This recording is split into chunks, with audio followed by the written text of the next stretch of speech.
In the bitter winter of 1847, when snow stretched endlessly across the Montana Territory and temperatures dropped to bone-chilling depths that could kill a man in minutes, one simple act of human kindness was about to reshape the relationship between two worlds that had been at war for decades.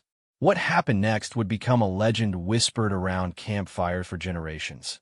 A story so extraordinary that it challenges everything we think we know about enemies, friendship, and the power of seeing someone else's humanity in their darkest hour.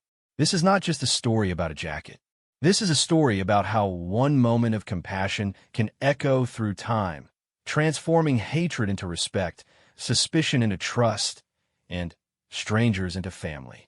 It's about what happens when we choose to act with our hearts instead of our fears. The rancher had no idea that his split-second decision to help a freezing stranger would soon bring 200 armed warriors to his doorstep. But what those warriors came to do would shock everyone, including the rancher himself. The wind howled across the Montana plains like a living thing, carrying with it the promise of death for anyone foolish enough to be caught outside without proper shelter. It was December 1847, and the worst blizzard in memory had been raging for 3 days straight. Snow fell in thick, blinding sheets that turned the world into a white void where a man could lose his way just walking from his house to his barn.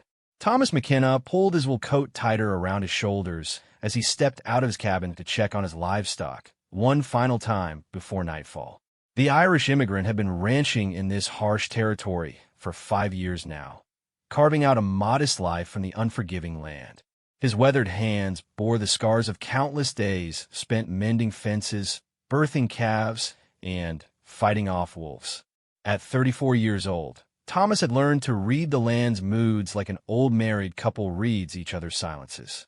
The ranch wasn't much to look at, a simple log cabin, a barn that leaned slightly to the left, and enough pasture land to support about 50 head of cattle. But it was his earned through back-breaking work and stubborn determination. Thomas had come west after the potato famine drove his family from County Cork, carrying nothing but hope and a fierce desire to build something lasting with his own two hands. As he trudged through knee-deep snow toward the barn, Thomas noticed something that made him stop dead in his tracks. There, huddled against the side of his woodshed, was a figure so still and covered with snow that he almost mistook it for a pile of discarded lumber. But then the figure shifted slightly, and Thomas realized with a jolt that it was a person, and from the looks of it, someone who was very close to freezing to death. Thomas approached cautiously. Relations between white settlers and the local Native American tribes had been tense at best, often erupting into violence that left families on both sides grieving. Just 2 months earlier, a neighboring ranch had been attacked, the family driven off their land. Fear ran deep on both sides of the cultural divide, fed by misunderstandings, broken treaties, and years of mistrust. As he got closer, Thomas could see that the figure was a Native American man, probably in his 20s, wearing traditional winter clothing that was no match for this brutal storm. The man's lips were blue, his body shaking uncontrollably with violent shivers that spoke of hypothermia setting in. Ice crystals had formed in his long black hair, and his breathing came in short, labored gasps that created small puffs of vapor in the frigid air. Thomas felt his heart racing, not just from the cold, but from the weight of the decision before him. Every instinct born from years of frontier survival told him to be careful, to think of his own safety first. This could be a trap. The man could be armed. There could be others waiting nearby in the storm. But as Thomas looked into the stranger's face, he saw something that cut through all his fears. He saw a fellow human being who was going to die if someone didn't help him, and help him soon. Without another moment's hesitation, Thomas knelt down beside the freezing man. "Easy there, friend," he said softly, his Irish accent still thick after all these years in America. "You're in a bad way, but we're going to get you warmed up." The Native American man's eyes flickered open, dark brown and filled with a mixture of pain, confusion, and wariness. He tried to speak, but only a weak croak emerged from his frozen throat. Thomas could see that the man was trying to determine if this white stranger meant him harm or help. "I'm going to get you inside," Thomas said, speaking slowly and clearly, hoping his tone would convey his peaceful intentions even if the words weren't understood. "Can you stand?" The man tried to push himself up, but collapsed back against the woodshed, his strength completely depleted. Thomas realized that time was running out. In conditions like these, every minute counted. The man needed warmth immediately, or he wouldn't survive the night. Thomas made a decision that would echo through the generations. He shrugged out of his heavy winter jacket, a thick wool coat lined with sheep's fleece that his wife Sarah had insisted he buy the previous winter. It was the warmest piece of clothing he owned, and wearing it meant the difference between comfort and misery on days like this. But he wrapped it around the shivering stranger without a second thought. The jacket was large on Thomas's sturdy frame, and it engulfed the smaller Native American man completely. Thomas then lifted the man in his arms, surprised by how light he seemed, and carried him toward the cabin. The wind fought against them every step of the way, as if nature itself was trying to prevent this act of kindness. Inside the warm cabin, Thomas's wife, Sarah, looked up from her knitting with surprise that quickly turned to concern. Sarah McKenna was a practical woman who had learned to handle whatever challenges frontier life threw at her. She had birthed 3 children in this cabin, nursed her family through illnesses, and could handle a rifle as well as any man. But she had also maintained her compassion through all the hardships, and she immediately understood what her husband was trying to do. "Set him down by the fire," Sarah said, already moving to gather blankets, "and prepare hot broth." She didn't ask questions about why Thomas had brought a Native American stranger into their home. She simply saw someone who needed help and set about providing it. Thomas placed the man on the wooden bench near their stone fireplace, where logs crackled and threw dancing shadows on the cabin walls. The contrast between the howling storm outside and the warm sanctuary inside was striking. Their 3 children, Mary, aged 8, Patrick, 6, and little Daniel, just 3 years old, watched with wide eyes from their corner where they had been playing with carved wooden animals Thomas had made for them. "Children, give our guests some space," Sarah said gently, and the young ones obediently moved to the far side of the cabin, though their curious gazes never left the stranger their father had brought in from the storm. Thomas began carefully removing the man's wet moccasins, which were soaked through and frozen stiff. The man's feet were dangerously cold, with toes that had begun turning the gray-white color that warned of frostbite. Sarah appeared with a basin of warm water and clean cloth rags, and together they began the careful process of rewarding the stranger's extremities. As feeling slowly returned to the man's hands and feet, he began to move more naturally, and the violent shivering gradually subsided. His eyes, which had been glazed with the stupor of severe cold, became more alert and focused. Thomas could see intelligence there, and something else, a warrior's bearing that spoke of strength and dignity even in this moment of vulnerability. "What's your name?" Thomas asked, pointing to himself and saying Thomas clearly. The man studied Thomas's face for a long moment, as if trying to read his intentions. Finally, he spoke in heavily accented English. "Standing Bear," he said, his voice rough from the cold but growing stronger. "I'm Standing Bear." Thomas nodded respectfully. "Standing Bear, you're safe here, Standing Bear. No harm will come to you in this house." Standing Bear's eyes moved around the cabin, taking in every detail, the locations of windows and doors, the positioning of the family members, the tools, and potential weapons within reach. But gradually, as the warmth seeped into his bones and Sarah brought him a steaming bowl of beef stew, his defensive posture began to relax slightly. "You were caught in the storm," Thomas observed, settling into a chair across from their unexpected guest. "Bad night to be traveling." Standing Bear nodded slowly, accepting the bowl of stew gratefully. As he began to eat, some color returned to his cheeks, and Thomas could see that he was a handsome man with strong features and an air of natural leadership. There were scars on his hands and arms that spoke of battles fought and survived, but also calluses that suggested he was accustomed to hard work. "My horse," Standing Bear said after eating several spoons of the warming stew. "Horse fell through ice. Long walk home." Thomas understood immediately. Standing Bear had been traveling, probably hunting or trading, when his horse had broken through ice on one of the many streams that crisscrossed the territory. Left afoot in the storm, he had been trying to make it back to his tribal lands when hypothermia and exhaustion had overcome him. Without shelter, he would have died within hours. "How far to your people?" Thomas asked. Standing Bear gestured vaguely toward the north.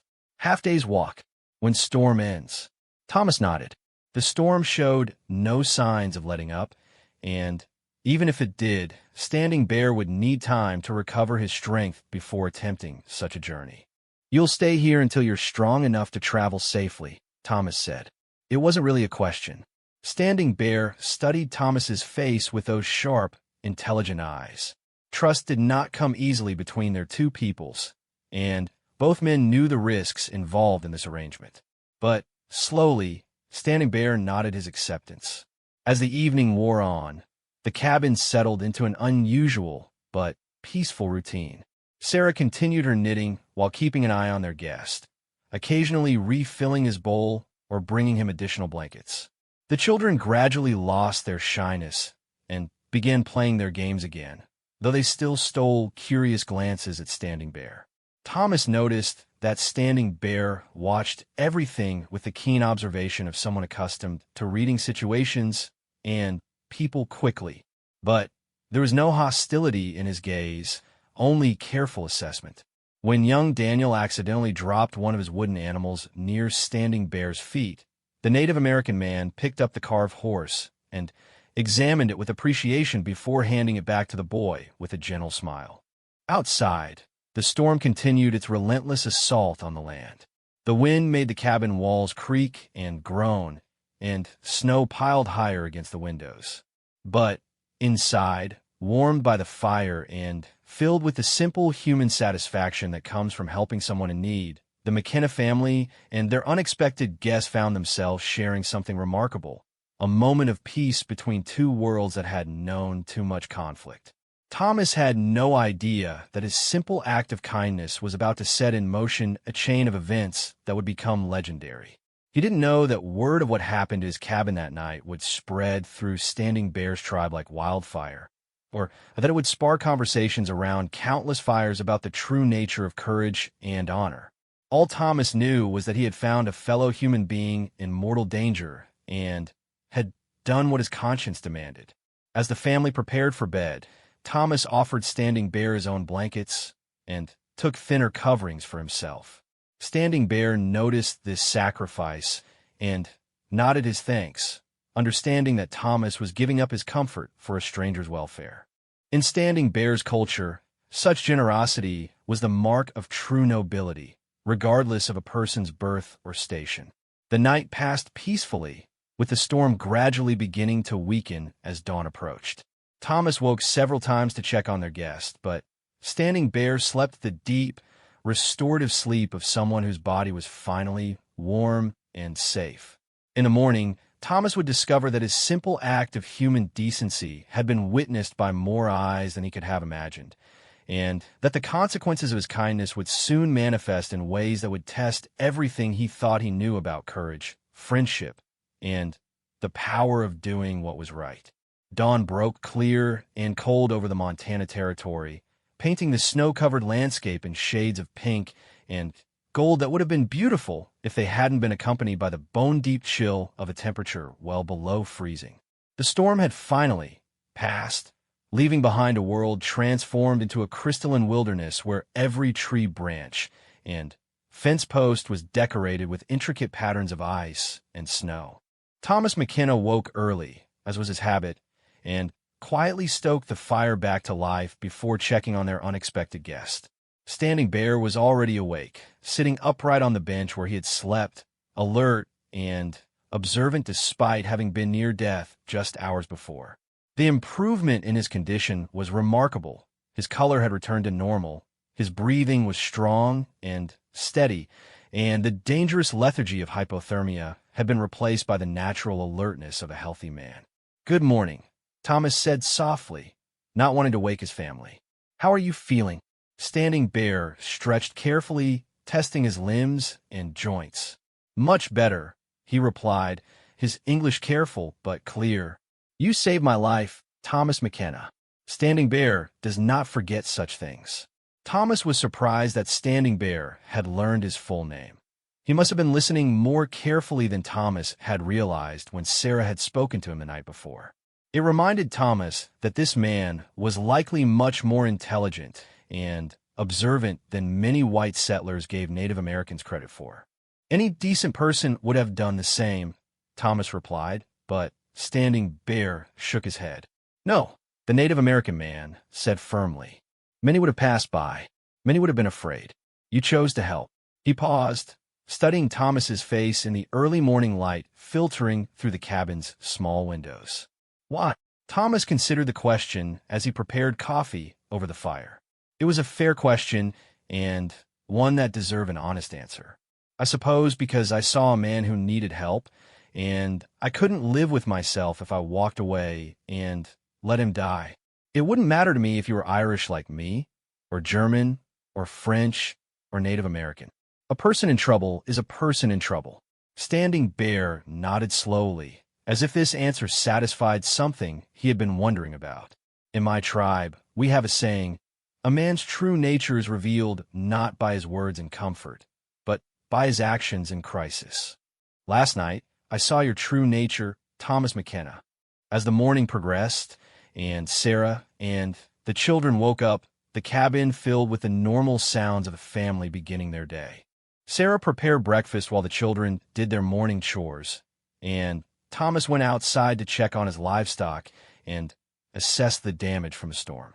The snow had drifted to impressive heights in some places, and he could see that it would take considerable work to clear paths to the barn and other outbuildings.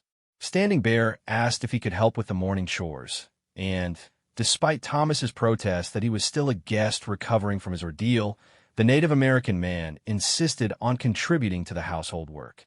Thomas soon discovered that Standing Bear was an excellent judge of livestock, pointing out which cows were showing early signs of pregnancy, and which ones might be developing health problems that Thomas had missed. Cattle, Thomas observed as they worked together to break ice on the water troughs so the animals could drink. "My people keep some cattle now, along with horses," Standing Bear explained. "We learned from white ranchers, but also from our own experience with buffalo herds. Animals are animals. They have similar needs whether they are wild or tame."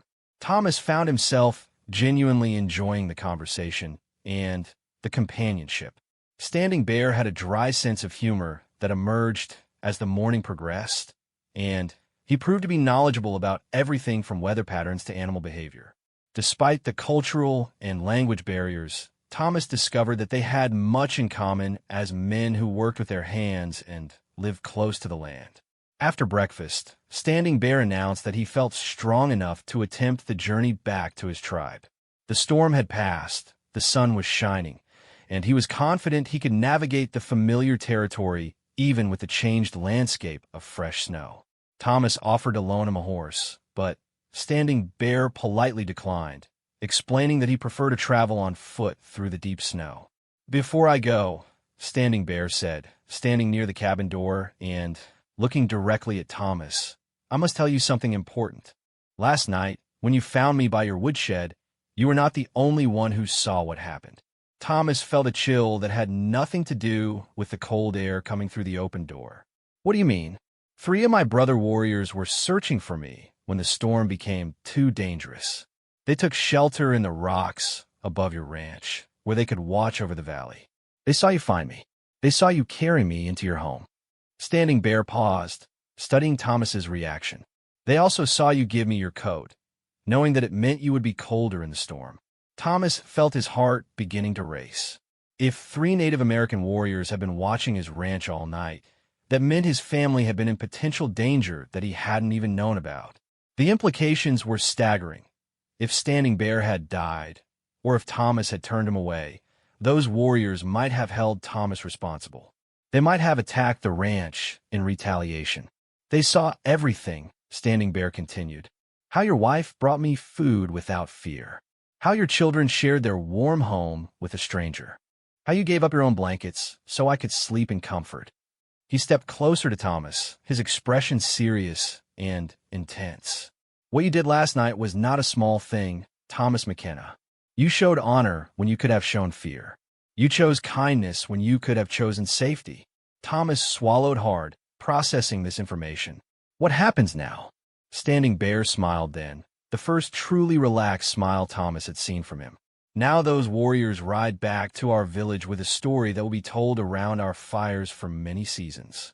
They will tell how an Irish rancher saw past the color of a man's skin to the human being underneath. They will tell how a white family opened their home to a native stranger without asking for anything in return. The weight of what Standing Bear was saying began to sink in. Thomas had acted from simple human decency, but that act was going to become a story that would spread through an entire tribe. In a time when relations between whites and Native Americans were strained to the breaking point, when misunderstandings and prejudice on both sides led to violence and tragedy, this one night was going to serve as an example of what was possible when people chose to see each other's humanity. Will they believe it? Thomas asked. Some people prefer to think the worst of those who are different from them. Some will doubt it first, Standing Bear acknowledged. But the three warriors who watched are respected men whose word is trusted. And I am the son of Chief Ironcloud, who leads our band. When I tell this story, when I speak of your kindness, people will listen. Thomas felt another shock of surprise. Standing Bear was not just any member of his tribe. He was the chief's son, a man of significant standing and influence. The implications of that fact were enormous.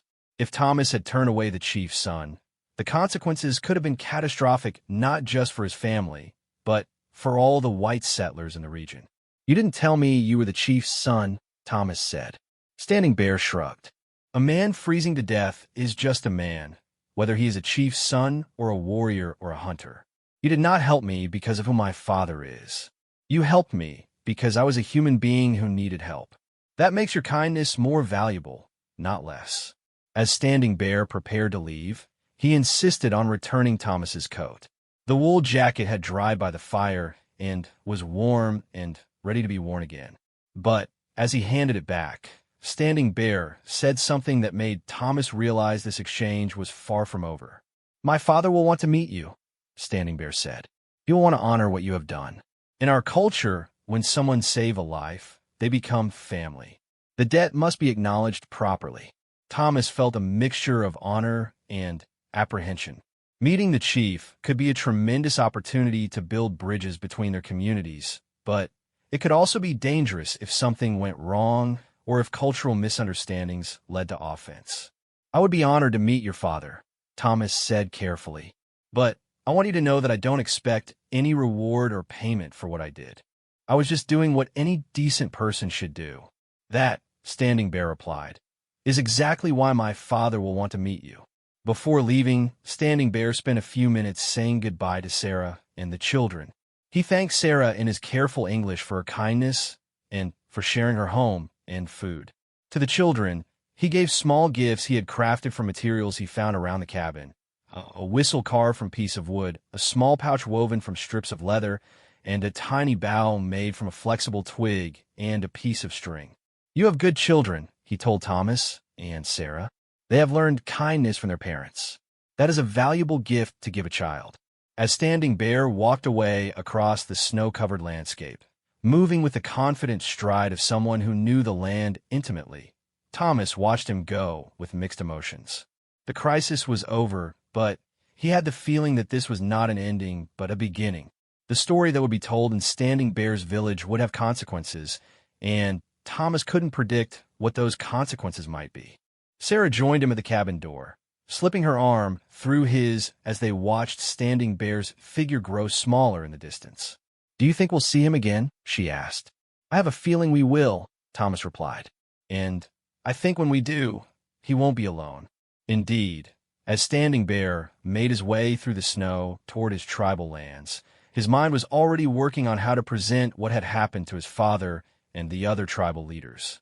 This was not just a personal story of rescue and kindness. This was potentially the foundation for a new kind of relationship between his people and at least some of the white settlers. The three warriors who had witnessed everything would already be spreading word of what they had seen. By the time Standing Bear reached the village, the story would be well known, and people would be eager to hear his firsthand account. The discussion that followed would shape how the tribe viewed Thomas McKenna and, potentially, how they approached future interactions with white settlers. Standing Bear knew that his people had every reason to be suspicious and hostile toward whites. Treaties had been broken, promises had been lies, and violence had been the norm rather than the exception in their interactions with settlers. But what he had experienced in Thomas McKenna's cabin offered a different possibility. The possibility that some whites could be trusted, that some could see Native Americans as fellow human beings rather than obstacles to be removed. As he walked through the familiar landscape of his homeland, Standing Bear found himself planning something that would have seemed impossible just days before. He was planning to recommend that his father make a formal acknowledgement of Thomas McKenna's kindness, an acknowledgement that would be visible to every white settler in the region and would send a clear message about the kind of behavior that earned respect and protection from his tribe. What Standing Bear was planning would shock Thomas McKenna when it happened. It would also send ripples through both the white and Native American communities that would change relationships in ways that no one could have anticipated. The simple act of giving a coat to a freezing man was about to become the catalyst for something unprecedented in the history of the Montana Territory, a display of honor and gratitude that would become legendary and would challenge everyone's assumptions about what was possible between two peoples who had been enemies for so long. The village of Chief Ironcloud sat nestled in a protected valley where cottonwood trees grew thick along a meandering stream, providing shelter from the harsh winds that swept across the open plains. Dozens of buffalo hide teepees formed orderly circles around central fire pits, their surfaces decorated with painted symbols that told the stories of the families who lived within them. Smoke rose from cooking fires, and the sound of children playing mixed with the everyday noises of a community going about its daily business. Women preparing food and working on crafts, men caring for horses and repairing equipment, elders sharing stories and wisdom. But today there was an unusual tension in the air, an undercurrent of excitement and debate that had been building since three warriors had returned from their search mission with an extraordinary tale. By the time Standing Bear walked into the village late in the afternoon, every person there had heard some version of the story about what had happened at the Irish rancher's cabin during the blizzard. Standing Bear went immediately to his father's lodge, a large teepee that served as both the chief's home and the place where important tribal business was conducted. Chief Ironcloud was a man in his 50s whose weathered face spoke of decades of leadership through both peaceful times and periods of conflict. His hair was streaked with gray, and his hands bore the scars of countless battles, but his eyes remained sharp and intelligent, missing nothing of what happened in his village or the wider world beyond it. "My son," Chief Ironcloud said as Standing Bear entered the lodge, "Spotted Hawk and his brothers have told us of your adventure, but I would hear the story from your own mouth." Standing Bear settled onto a buffalo hide across the fire from his father and began to tell his story. But this was not simply a recounting of events. It was a careful, detailed description that would help the tribal leadership understand the significance of what had occurred and decide how to respond to it. He described the storm, the failure of his horse, and his desperate struggle to find shelter before hypothermia claimed his life. He told of how Thomas McKenna had found him near death and, without hesitation, had brought him into the warmth and safety of his home. He emphasized how the Irish rancher had given up his own coat, knowing it meant suffering in the cold himself, and how the entire McKenna family had welcomed a native stranger without fear or hostility. "The man's wife brought me food as if I were her own brother," Standing Bear said. "Their children shared their home with me, though they had never seen a native person before. And Thomas McKenna gave up his own blankets so that I could sleep in warmth while he shivered in thinner coverings. Chief Ironcloud listened without interruption, but Standing Bear could see that his father was processing every detail, understanding not just what had happened, but what it meant for their people's relationship with the white settlers who continued to move into their traditional lands. When Standing Bear finished his account, Chief Ironcloud was silent for several long minutes, staring into the fire as he considered the implications of his son's story. Finally, he spoke. Spotted Hawk tells me that he and his brothers watched all of this from the rocks above the ranch. They confirm every detail of what you have told me. They say that this white man acted with more honor than many of our own people show to strangers. The chief paused, looking directly at his son.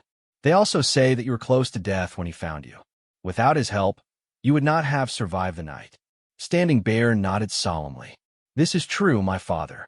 Thomas McKenna saved my life when he had every reason to fear me, to turn me away, or to think only of his own safety.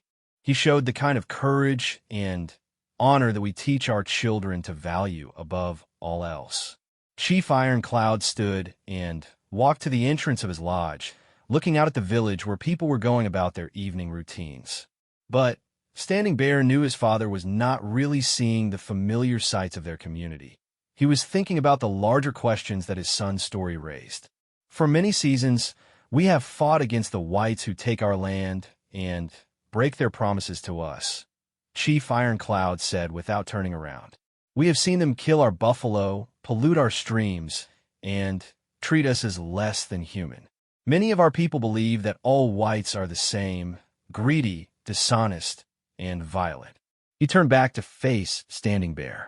But if what you tell me is true, then this man Thomas McKenna is different. He saw you not as an enemy or a threat, but as a fellow human being in need of help. And he acted on that recognition even when it cost him comfort and safety. Standing Bear waited for his father to continue, knowing that the chief was working through the implications of this situation for their entire tribe. Such honor must be acknowledged, Chief Ironcloud said finally. In our way, when someone saves a life, they become family. The debt must be repaid, and the kindness must be recognized publicly so that all may know what kind of behavior earns respect. Standing Bear felt a surge of excitement, but also some apprehension.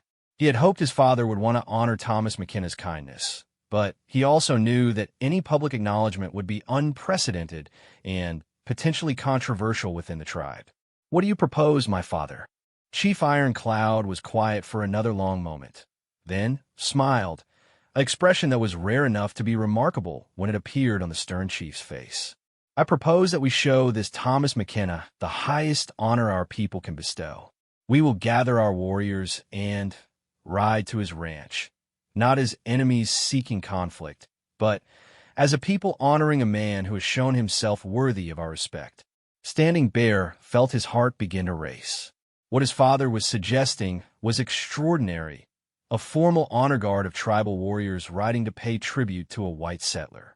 It had never happened before in the history of their people's interactions with whites. The symbolism would be powerful, but it would also be risky. White settlers who saw a large group of Native American warriors approaching might panic and assume they were under attack.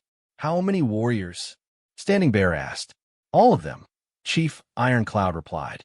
Every warrior in our village. We will ride in full ceremonial dress, carrying our finest weapons and our tribal banners. We will show this Thomas McKenna that his act of kindness has earned him the respect of our entire people. Standing Bear calculated quickly.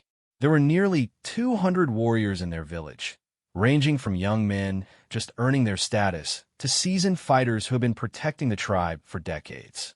The sight of 200 mounted Native American warriors would be terrifying to any white settler, unless they understood the purpose of such a gathering. The other whites will be frightened, Standing Bear pointed out. They may think we are coming to attack. Then, we must make sure they understand our true purpose, Chief Ironcloud replied. You will ride ahead as our messenger. You will explain to Thomas McKenna what we intend, and you will ask his permission to honor him in our traditional way. Standing Bear nodded, understanding the wisdom of this approach. By asking Thomas's permission and explaining their intentions, they would avoid the misunderstanding that could lead to panic and violence. "When do we ride?" Standing Bear asked. "Tomorrow at dawn." This deed should be acknowledged quickly, while the story is still fresh and while the meaning of our gesture will be clear to all who witness it. That evening, the entire village buzzed with excitement and preparation. Word spread quickly through the teepees about Chief Ironcloud's decision to honor the Irish rancher, and the response was overwhelmingly positive.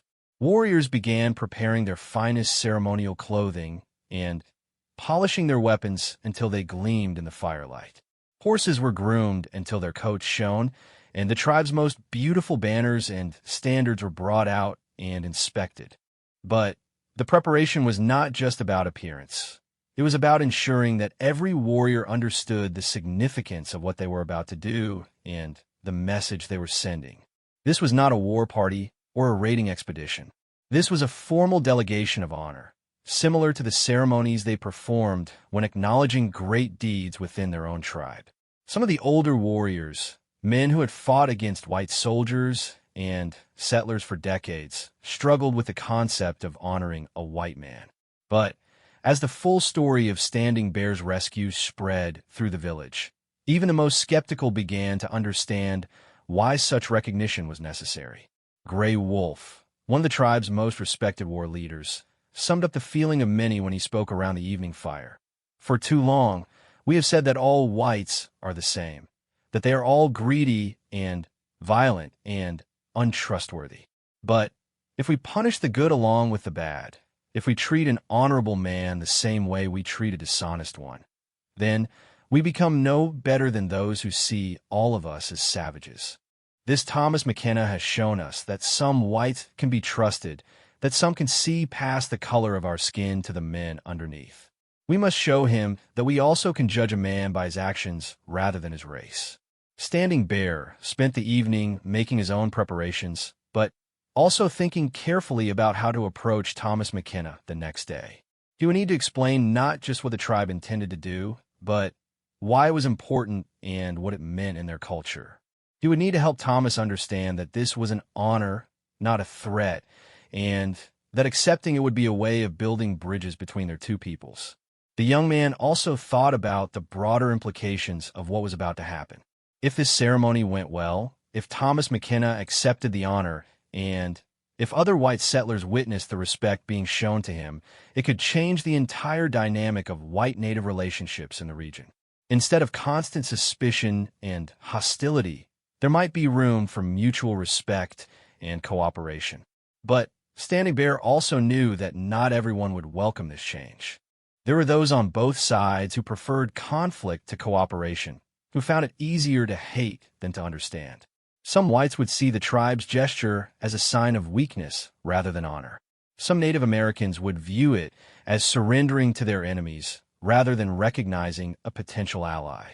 The success of tomorrow's mission would depend not just on how well Standing Bear explained it to Thomas McKenna, but on how Thomas responded to the unprecedented honor being offered to him. Would he understand the significance of what was happening? Would he be brave enough to accept an honor that might put him at odds with some of his own people? Would he see it as an opportunity to build bridges, or would fear and suspicion win out over gratitude and hope? As Standing Bear settled down to sleep in his father's lodge, he offered a prayer to the spirits that the next day would go smoothly, that no misunderstandings would lead to violence, and that the gesture his tribe was preparing to make would be received in the spirit in which it was intended. The young man had no way of knowing that his simple act of telling his rescue story had set in motion events that would become legendary throughout the territory, or that the ceremony planned for the next day would be talked about for generations by both Native Americans and white settlers as an example of what was possible when people chose honor over hatred.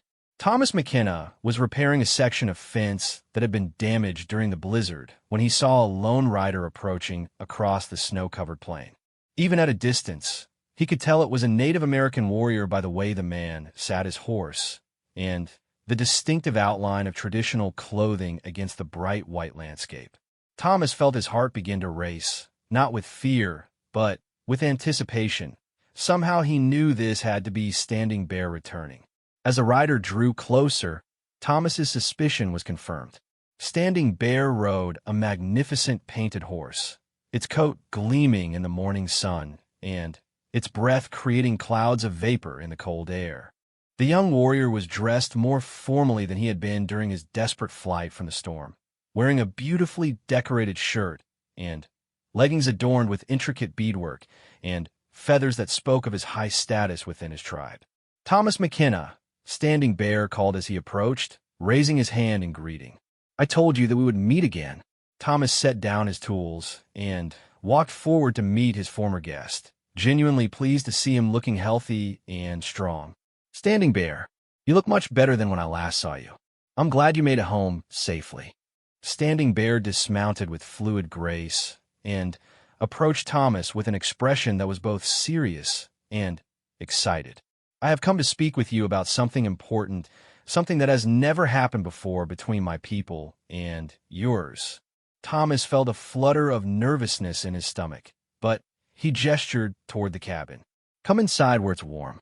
Sarah will be happy to see you again, and the children have been asking about you." But Standing Bear shook his head. "First, I must explain why I am here. Then, you can decide if you wish to invite me into your home again." The formal tone in Standing Bear's voice told Thomas that this was indeed something significant. He waited patiently for the young warrior to explain himself. "When I told my father and the tribal council what happened during the storm, when I described your kindness and the honor you showed to a stranger, they decided that such a deed must be acknowledged according to our customs." Standing Bear paused, studying Thomas's face carefully. "In our way, when someone saves a life, they become family. The debt must be repaid, and the kindness must be recognized publicly." Thomas nodded, understanding that he was about to hear something that would change his life in ways he couldn't yet imagine. "My father, Chief Ironcloud, has decided to honor you with the highest tribute our people can offer. Every warrior in our village, nearly 200 men, will ride here to pay their respects to you. They will come in full ceremonial dress, carrying their finest weapons and our tribal banners, to show that your act of kindness has earned you the respect of our entire people."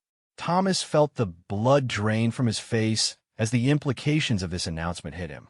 200 Native American warriors riding to his ranch would be visible for miles across the open prairie. Every white settler in the region would see them coming and would assume that Thomas and his family were about to be massacred. The panic and fear such a sight would cause could lead to retaliation that might spark a war between the whites and Standing Bear's tribe. "Standing Bear," Thomas said carefully, "I'm deeply honored by your father's intention, but you must understand how this will look to other white settlers. They will see 200 warriors approaching and think it's an attack. They might gather their own men to come to my aid, which could lead to a battle that nobody wants." Standing Bear nodded gravely. "I have thought of this. That is why I came ahead to explain our purpose and to ask your permission. If you agree to accept this honor, I will stay with you and help you explain to any whites who come that we come in peace, not war." Thomas found himself facing an impossible decision. Refusing such an honor might offend Chief Ironcloud and damage the fragile bridge that had been built between their peoples. But accepting it could put his family in danger and potentially cause the very conflict that the gesture was meant to prevent. "How long before they arrive?" Thomas asked. "They ride now, slowly and with great ceremony. They will be here before the sun reaches its highest point." That gave Thomas perhaps 2 hours to decide and to prepare.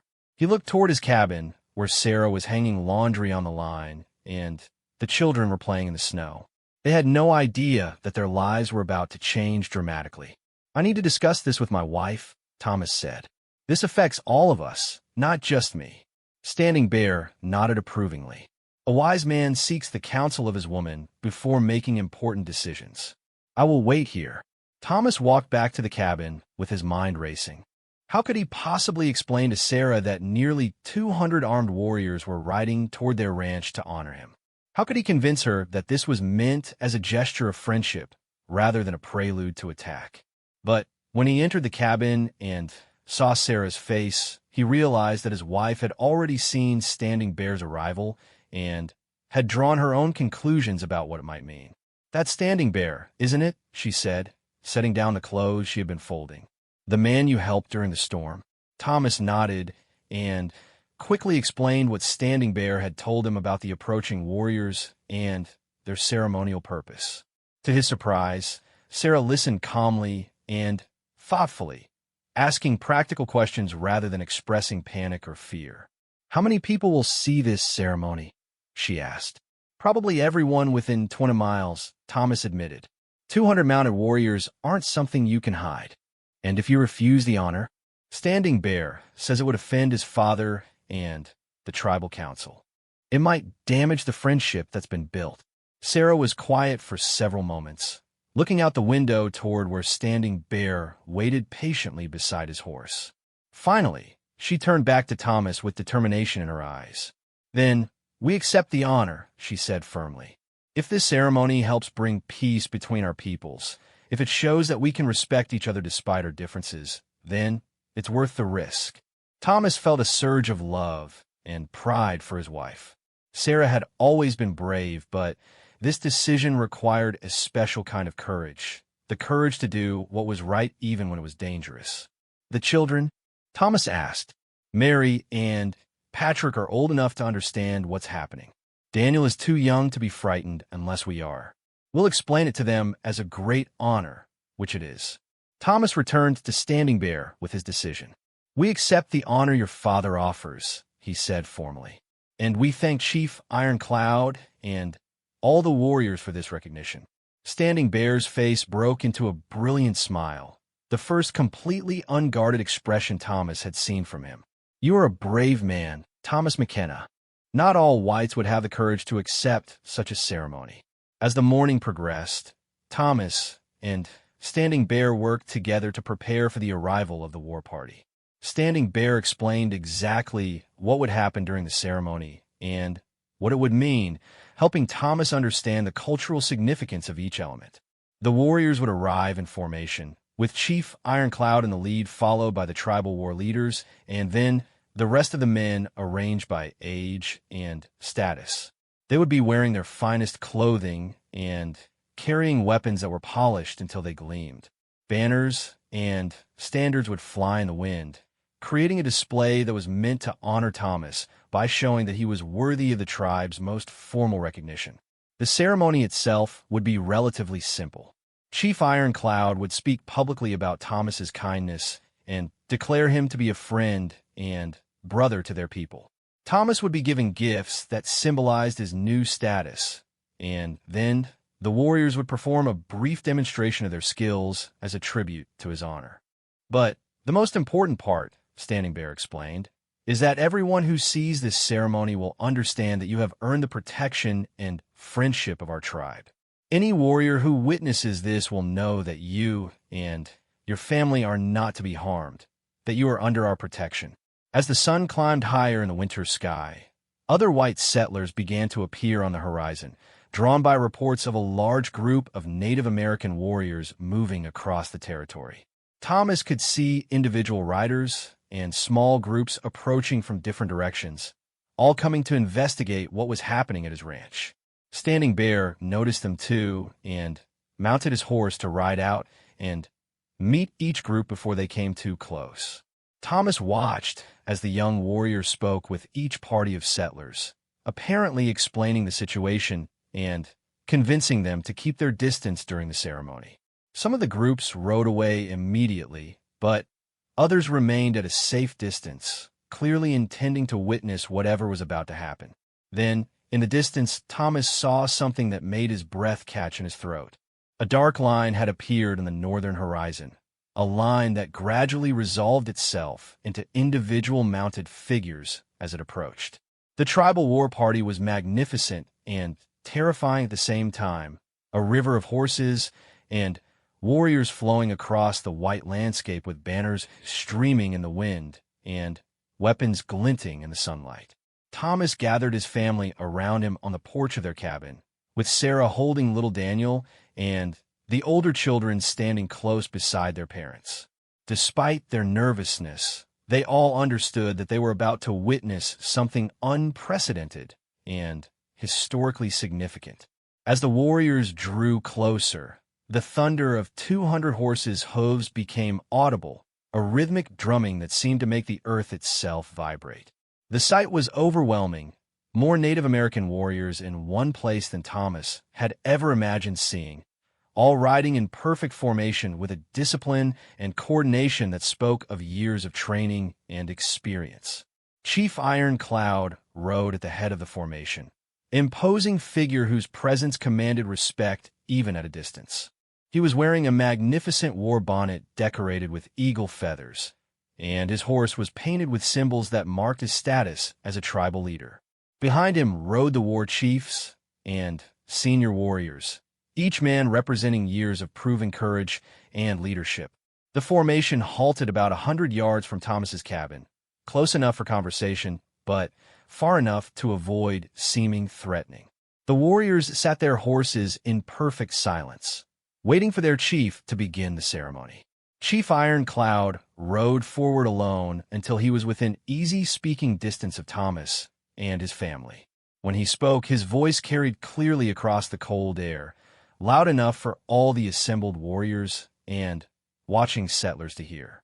"Thomas McKenna," the chief said in heavily accented but clear English, "you saved the life of my son when you could have turned away in fear. You showed honor when you could have shown hatred. You chose kindness when you could have chosen safety." Thomas stepped forward, feeling the weight of history in the moment and understanding that his response would be remembered for generations. "Chief Ironcloud," he replied, "I did only what any decent person should do when they find someone in need. Your son Standing Bear is a good man who deserved help, and I am honored that my small act of kindness has brought our peoples together in friendship." What happened next would become one of the most talked about events in the history of the Montana Territory, a ceremony that challenged everyone's assumptions about what was possible between two peoples who had been enemies for so long. Chief Ironcloud raised his hand, and the assembled warriors responded with a thunderous war cry that echoed across the valley. Not a cry of aggression, but one of celebration and honor. The sound sent chills down Thomas's spine, but they were chills of awe rather than fear. He was witnessing something that had never happened before in the history of white-native relations in the territory. "Thomas McKenna," Chief Ironcloud continued, his voice carrying the authority of generations of leadership. "In our way, you have proven yourself to be a man of courage and honor.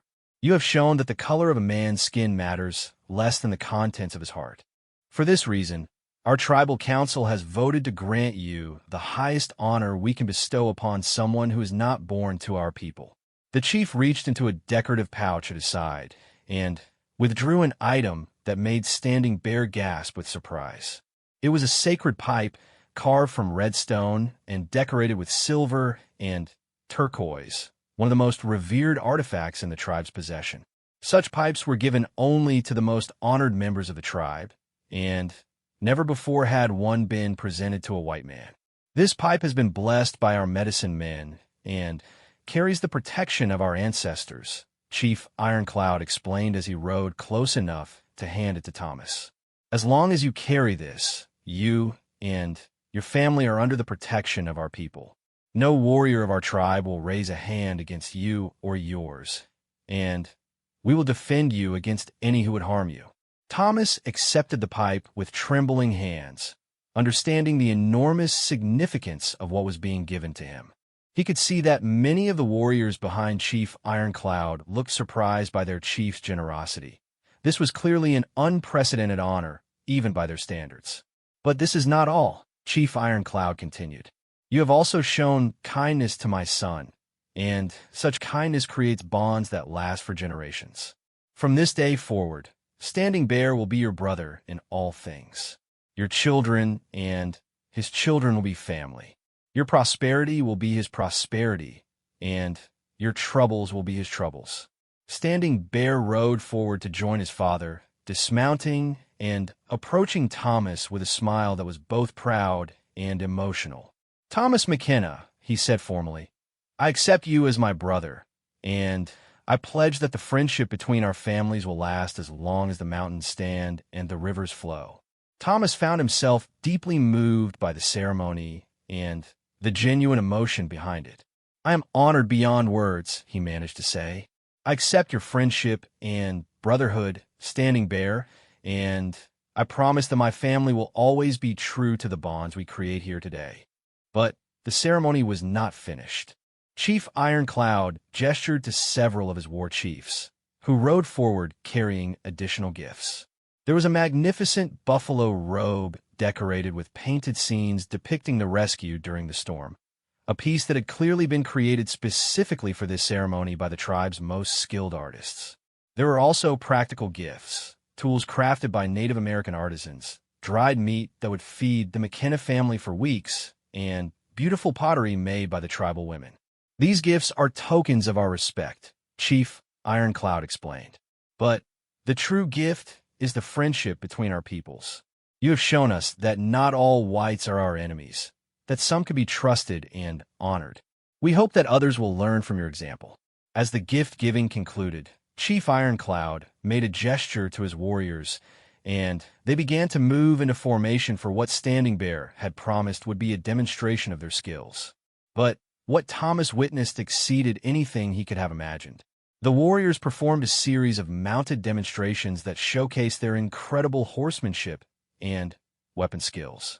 They rode at full gallop while firing arrows with deadly accuracy at targets, performed complex maneuvers that required perfect coordination between horse and rider, and displayed the kind of military precision that made it clear why they had been so successful in their conflicts with both white soldiers and enemy tribes.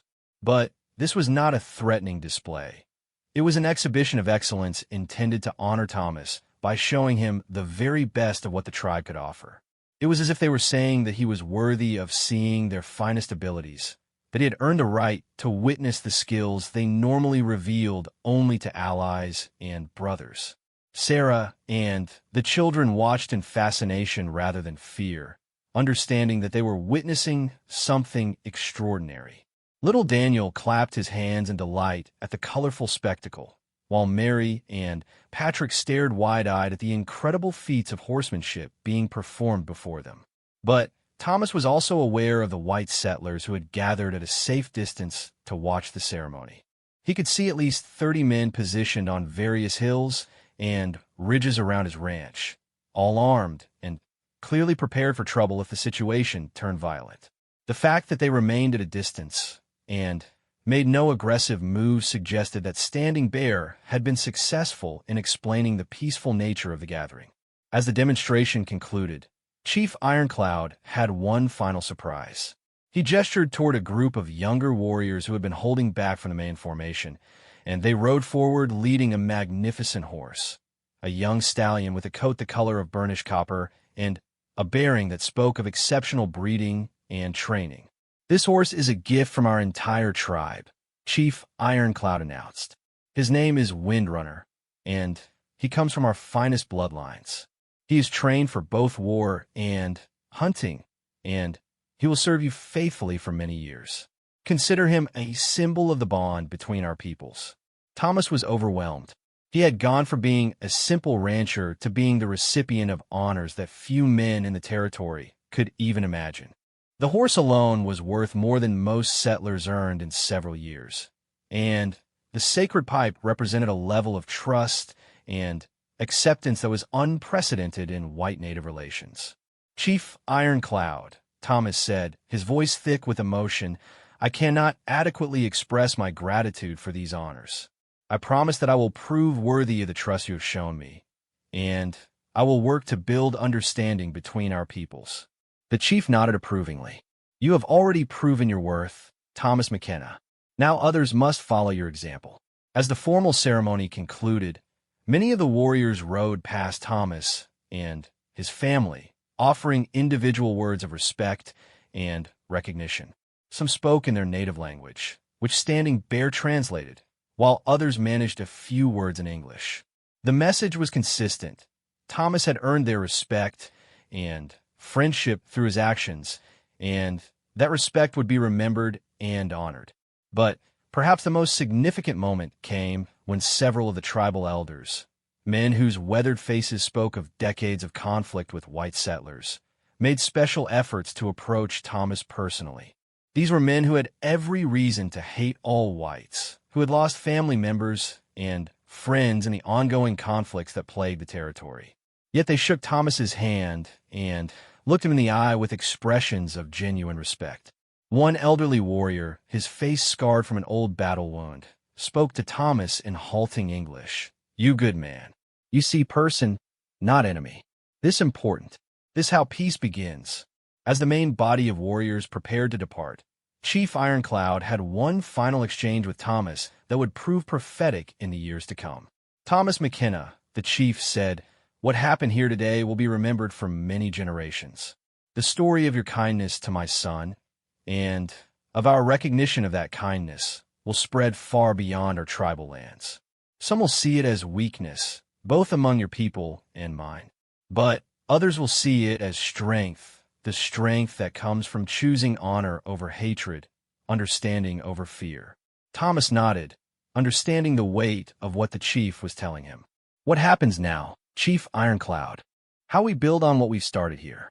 The chief smiled, an expression that transformed his stern features and revealed the wisdom and kindness that lay beneath his warrior's exterior. "Now we prove that enemies can become friends, that different peoples can live in peace without losing their own identity. Your example shows the way. We judge each person by their actions, not by their race or tribe." As the warriors began to ride away, the spectacle was as magnificent as their arrival had been. 200 mounted men moving in formation across the snow-covered landscape, their banners flying and their weapons glinting in the afternoon sun, was a sight that would be remembered by everyone who witnessed it. Standing Bear was among the last to leave, taking time to say goodbye properly to Thomas and his family. "My brother," he said to Thomas, "this is not an ending but a beginning. I will return often to visit, and you must come to our village when the weather permits. There is much our peoples can learn from each other." Thomas watched the war party disappear into the distance with mixed emotions. He was proud of what had been accomplished, grateful for the honors he had received, and hopeful about the possibilities for improved relations between whites and Native Americans. But he was also apprehensive about how other white settlers would react to what had happened. He didn't have to wait long to find out. As soon as the warriors were gone, the white men who had been watching from a distance began approaching his ranch. Some came with curiosity and congratulations, eager to hear about the unprecedented ceremony they had witnessed. But others came with suspicion and hostility, questioning Thomas's loyalty to his own people and suggesting that he had somehow betrayed white interests by accepting Native American honors.